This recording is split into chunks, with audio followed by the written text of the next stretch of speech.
in overtime.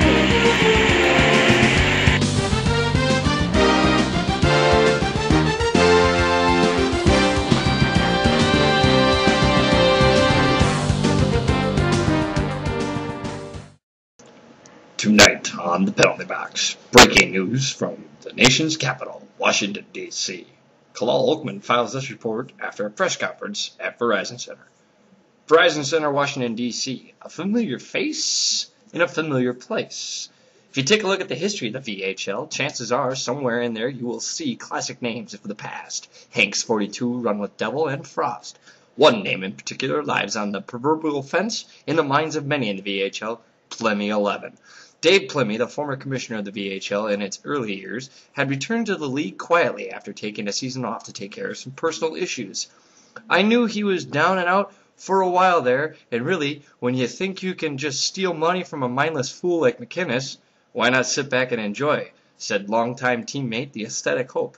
He went on to say, he knows better than I do that in order to succeed he needs me to bang in those garbage goals. So far, Plemy has posted modest numbers from the point for the upstart Washington Capitals. Behind the scenes, a potential disaster was brewing. At the beginning of the season, the team was running perfectly. Guys would show up, play their games, and we had been doing great, Plemy said.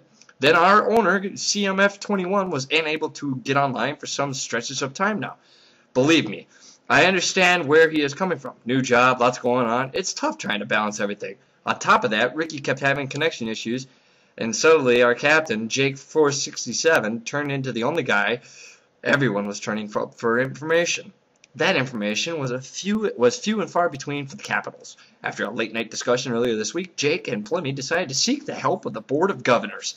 After some discussion back and forth, it has been announced that Plemy will become the new interim owner of the Washington Capitals, with the contract option to be decided on multiple parties at the end of the year.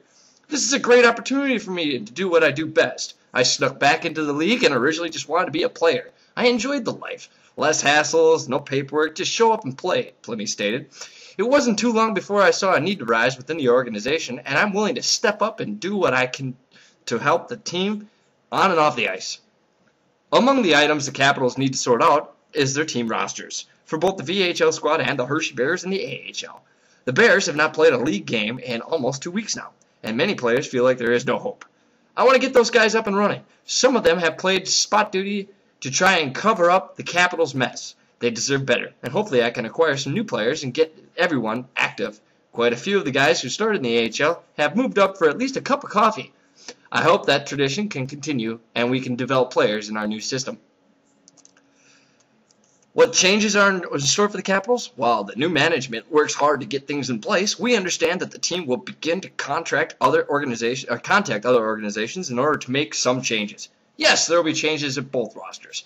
We have serious needs to address, and I don't believe we are set up correctly to succeed in the playoffs. It takes a certain mindset and the ability to succeed in this VHL, and we are going to address those concerns immediately. At the conclusion of Plemy's press conference and shocking news, I asked Plemy a tough question, and I suggested that he pick up his longtime friend and defensive partner, Darth Forsberg. In response, Plemy laughed in my face and said, "We'll see, Kalal." There you have it, folks. Plemy's back in the league and back as an owner. Welcome back, Plemy. Now back to the studio for more Penalty Box after this quick short break. The Penalty Box, presented by LeagueArena.com, the largest online gaming community in the world, with VHL Network and League Arena News. Stay connected. Welcome back, hockey fans. It's great to see Plemy back in operation, not only as a player, but now as interim owner. The last time Plemy was an owner was in Beta Seasons 1 and 2. He was an owner of the Toronto Maple Leafs in the inaugural season in Beta 1. He had a nobody at the time, Darth Forsberg, as his general manager. The two took the Toronto Maple Leafs all the way to the Stanley Cup Finals, only to lose in Game 5 to the Buffalo Sabres. Toronto, with Darth Forsberg and Plemy on the ice together, made a horrendous defensive pairing. And what I mean by horrendous, I remember watching a Chicago game. In one game, Darth Forsberg just was unleashing the goon, so to speak. Destroyed Chicago. He had 26 penalty minutes in that game. They lost. But in the second game, him and Plemy were teamed up. They shut down Chicago. Chicago had 3 shots total for the whole game. Yeah. That's how big of a defensive pairing those two were. It sparked a long-time friendship. It's good to see Plymouth back in the league and back in an ownership role. But now we have breaking news coming out of Tampa Bay. And that story is next. Another goalie controversy, this time in Tampa Bay, Florida. Sir Sandman, captain of the team, is now a goalie? That's right, Sir Sandman didn't disappear off the radar, folks. Sir Sandman has switched into the gloves for pads. He has become a goalie. Now, Sir Sandman has a legitimate complaint.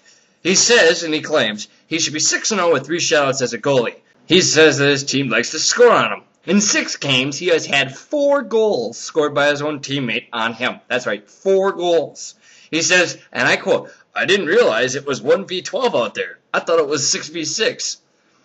So, in case you're looking for Sir Sandman, that's where he's at. The Penalty Box brought to you in part by Pro Shop Talk with Frank and BP. Sundays, VHL Radio.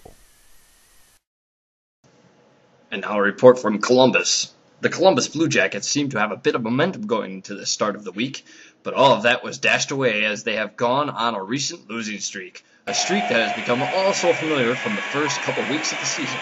One thing is for sure, change needs to happen.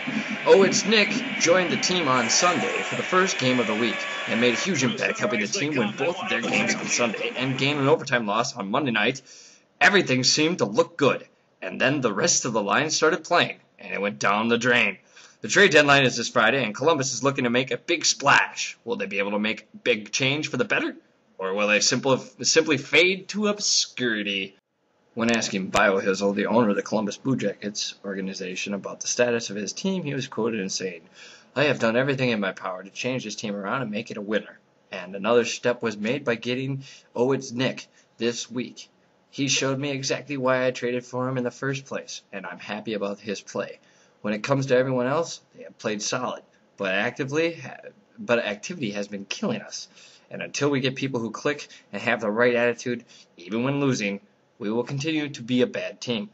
In other news, the Blue Jackets fired their general manager, Mighty Maxi Pad, and replaced him with everyone's favorite drunk guy, Ed Jawalski. When asking Ed about his new role in Columbus Blue Jackets organization, he was quoted as saying, "I'm just here to get hammered and get with ladies." But on a serious note, he was also quoted as saying, "I want to help this franchise become successful not only in the present, but in the future as well. And I will do everything in my power to make it happen, including buying beer kegs for every game." Will the Blue Jackets turn it around, or will they simply go into rebuilding mode? Building on the core group of guys they have now? Stay tuned to find out. Now back to the studio. Welcome back, hockey fans. I hope you enjoyed those news articles we got. Breaking news from the VHL. We'll be covering those news stories and more as we continue to bring you everything that happens in the VHL. But until then, on a side note, Columbus did face off against Toronto tonight. There was a bit of a delay due to a drunk fan. I think he was a fan. It might have been the drunk GM for Columbus. The game went into overtime. Toronto was victorious 2-1. Columbus lost tonight in overtime. Tough break. But from everybody here at the Penalty Box to you fans at home, we'll see you at center ice when the puck drops. Good night.